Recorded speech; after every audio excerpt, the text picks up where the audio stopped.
So Cocoa once built our universities, it built our hospitals, it funded the southwestern region of Nigeria. This was a mainstay of Nigeria's economy 4 decades ago.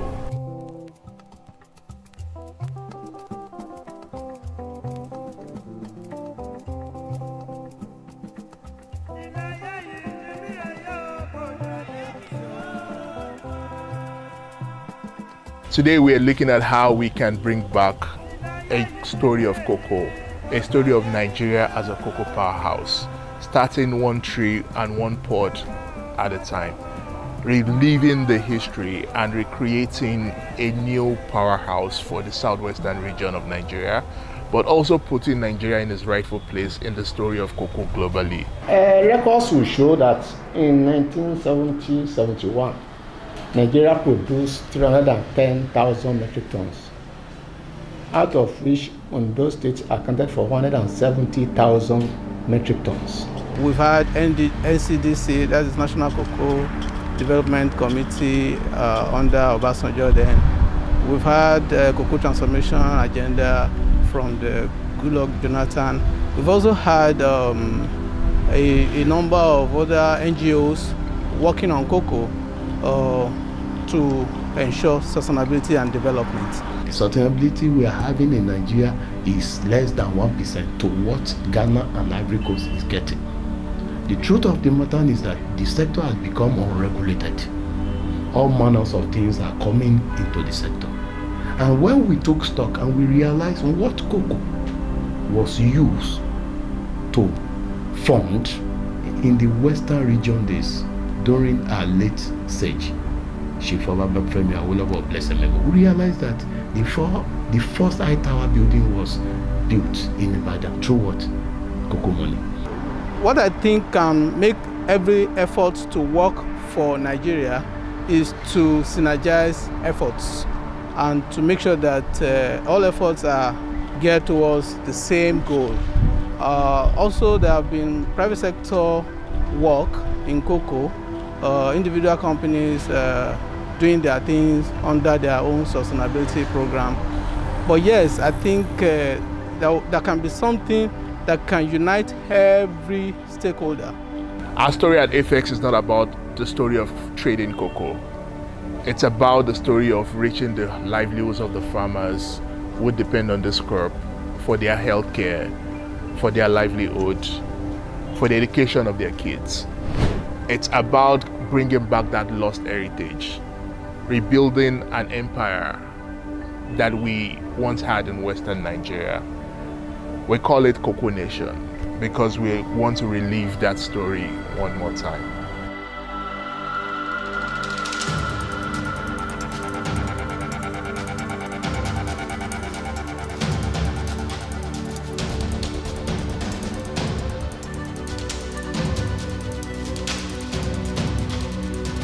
Ọlọ́run ti fún wa lórí ọ̀fẹ́ láti fi kòkó dábìrà díẹ̀ nínú àwọn nǹkan tí Ọlọ́run ràn wá lọ́wọ́.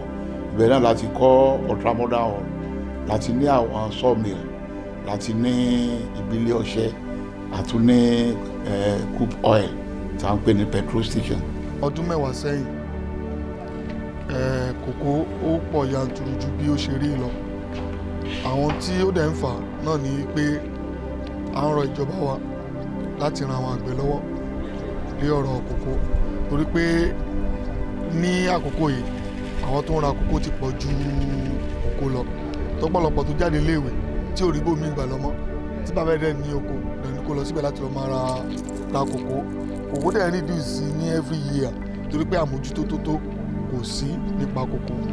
Ìdojúkọ tí eléyìí dẹ̀ mú dání ni pé ó ń kó bá ọ̀pọ̀lọpọ̀ àwọn ènìyàn tí wọ́n ń rajà. Ẹni tí ó lágbára tọ́ọ̀nù kòkó méjì nínú oko ẹ̀ á ti gbowó tọ́ọ̀nù 10 lọ́wọ́ èèyàn. Ẹni tó dẹ̀ gbowó lọ́wọ́ ẹ̀ ó ń jẹ́ kí oúnjẹ já sí gbèsè fún wọn. Ìdí èyí ó ń fa wàhálà lórí ọ̀rọ̀ iṣẹ́ káràkátà kòkó àti pé ó ń mú kí ọ̀pọ̀lọpọ̀ àwọn olùbárà tí a mọ̀ sí exporter kọ́pọ̀lọpọ̀ wọn máa sá sẹ́yìn nígbà tí wọ́n bá ṣe láàrin ọdún kan ọdún méjì tí gbèsè wọlé tọ̀ wọ́n torí pé owó tí wọ́n fi síta wọn ò ní oore ọ̀fẹ́ láti gbà padà.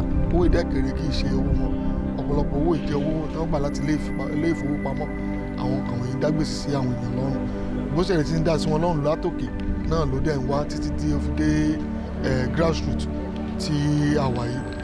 Iṣẹ́ kòkó tá à ń ṣe ń bí pàápàá ó ran ìlú yìí lọ́wọ́ àtàgbègbè ẹ̀, torí fún kíni àgbẹ̀ oníṣẹ́ méjì ju kòkó, pàápàá ní Ondo State, ilẹ̀ Olújí Òkègbó tá a wà yìí, ilẹ̀ wa gbogbo la fi gbin kòkó. Wọ́n dẹ̀ ń rèrè, àgbẹ̀ ń kọ́lé, gbogbo ẹ̀ ṣe àjọba náà wọ́n ń ṣe níwọ̀nba tán rí.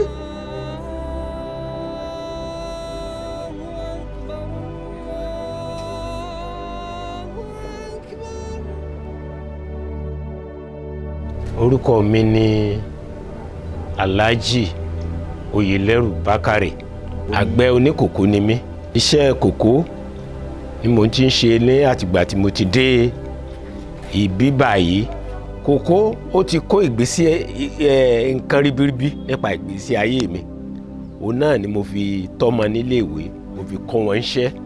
Àwọn tí wọ́n kọ́ṣẹ́ ọwọ́, ẹni tó kàwé wà nù wọn, ẹni tó kọ́ṣẹ́ ọwọ́ ó wà nù wọn. Wọ́n sì ń ṣe iṣẹ́ yẹn. Èmi gan-an ni mo fi kọ́ ilé tí mo kọ́ sí ìlú mi.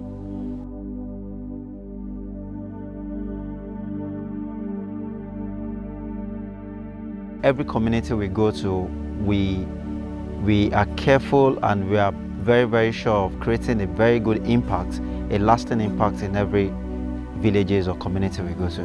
But we have a key driver. The tree tripod that we use as our driver is one, farmers' livelihood. Second thing is community, strengthening the community. The third one is youth empowerment and preparing them for future technology.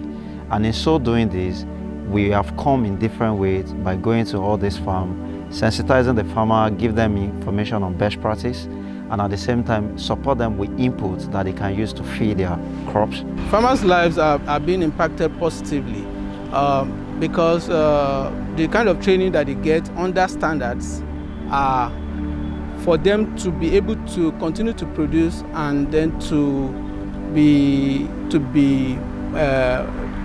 better off in terms of income, because the bottom line should be income. So the first thing is the market has been assured for farmers under this program.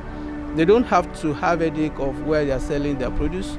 So if they do all the required training and then they implement and then they are not able to sell, is a problem. But the market has been taken care of by Apex that will buy off their produce. So 2 years ago, we started a journey in cocoa. We started to take cocoa as one of the commodities that we will focus on in Apex. Like everything we do, we always like to take the time to learn, pay the price, understand the challenges, understand the pain points, understand the actors and the reactions within the industry, and then start to create solutions from a point of empathy. We spent 2 years understanding cocoa.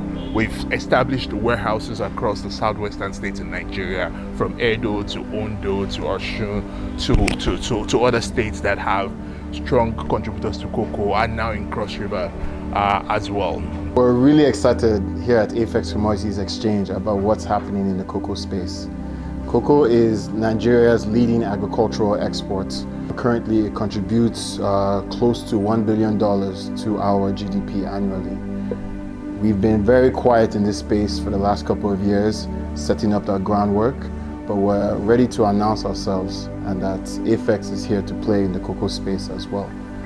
This year, our target on a conservative level is to hit 4,000 to 5,000 metric tons, and based on some factors that may be out of our control, including client demand, we can see ourselves potentially getting up to 10,000 metric tons this year. And how we're going to achieve this is quite straightforward. We're going to be aggressive. We're going to be a main player in this field. So it starts from the groundwork. We have a footprint spread across 6 different states in the region. Each state has a warehouse manager and field agents tied to that location. We've equipped all of them with the necessary tools to be successful. They have bikes, they have carriages on those bikes. They're going to go out into the field, reach the farmer at their doorstep, enable them to have access to a market right then and there, and be paid in cash before they move. Orúkọ mi ni Agnes Agboola. Iṣẹ́ àgbẹ̀ ló mú mi dé ìlú ìwọ̀n òbí mi níbí. Ọrọ̀ ajé ló mú mi dé ibí. Bí ọjọ́ ọ̀la kòkó ó jẹ́ nǹkan tí ó máa ń ran àgbẹ̀ lọ́wọ́ téèyàn bá mójútó. Nínú iṣẹ́ kòkó yìí, à ń tọ́ ọmọ nínú ẹ̀, ilé kíkọ́, ara ọrọ̀ ajé.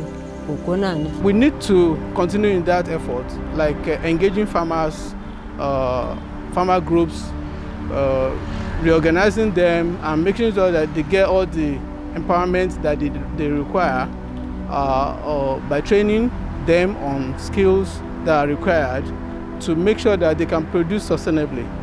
They can do best practice as it is being done in other climes where they are having results more than Nigeria.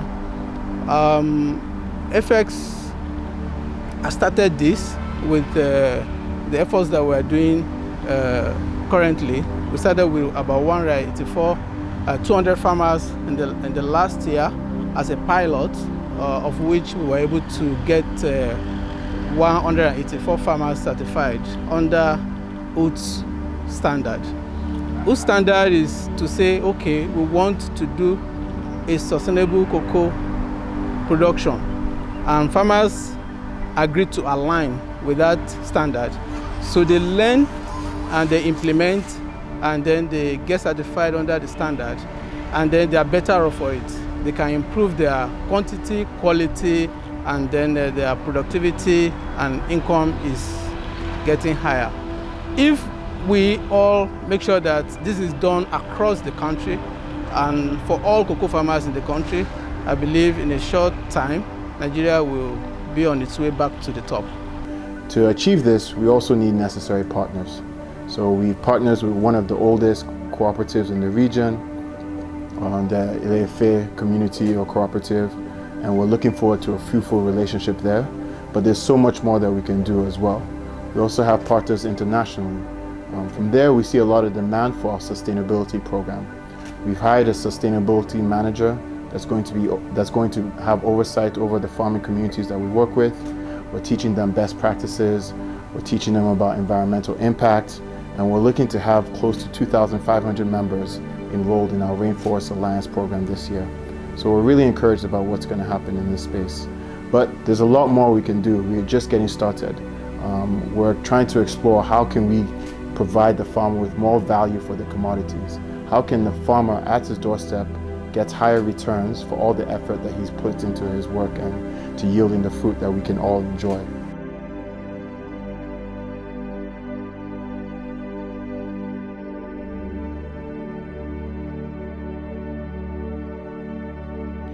Ọdún kẹjọ tọkọ mi ti kú lélẹ̀ tí mo ti ń ṣiṣẹ́ kòkó, mo dẹ̀ bímọ 4. Iṣẹ́ oko dá gidigidi. Àwọn alọ́mọ alákọ̀wé iṣẹ́ oko ó rí bí ìgbà tí èèyàn bá gba pension ni. Lèmi tí mo wà ń bí bá iṣẹ́ oko tí mo ṣe ó pé mi gidigidi torí mo ṣe dáadáa. Iṣẹ́ oko pé mi tó yẹ pé kò sí nǹkan tí mi ò ní nídìí ẹ̀. Mo ní kọ́lé, mo dẹ̀ ní mọ́tò tó dáa. Ọmọ mi tó jáde yunifásitì gan mo tún ti mú síbi iṣẹ́ oko tí mo ti ra 20 acres of land fún pé kó máa gbẹ kòkó torí pé iṣẹ́ oko pé ó jẹ́ òṣìṣẹ́ ìjọba tó máa gbowó tí àwọn àgbẹ̀ ń rí gan á ti ní level tó dé. It is statistically proven that cocoa is next to oil when it comes to talk about foreign exchange. So the foreign exchange we are having could be doubled if cocoa is well managed. Let me tell you, do you know why our cocoa producing governors still wait for oil money? It's because they have not harnessed the cocoa potentials in there. So I think it is an opportunity, it's going to be a win-win situation where the government make revenues, because whatever you produce, you definitely levy it. That is cocoa money. The cocoa levy we pay, you levy it. The federal government at even the Lagos, they still collect $5 per 1 ton of cocoa being exported. So to me, we believe that If the government is looking at how to diversify, cocoa should be the next stop. I think cocoa has a big opportunity, and we're looking forward to how we can be successful in this space. This is gold. This is money. Cocoa today trades at 900,000 metric ton on FX spot markets. It is 90,000 tons per unit if you want to key into it as an investor. Last year, in 45 days, cocoa appreciated by about 30%. That is roughly 150% yield annualized. Today, looking at the signals and what the market is telling us, we will be having a great season. Don't say we didn't tell you. It's time to key into your cocoa story.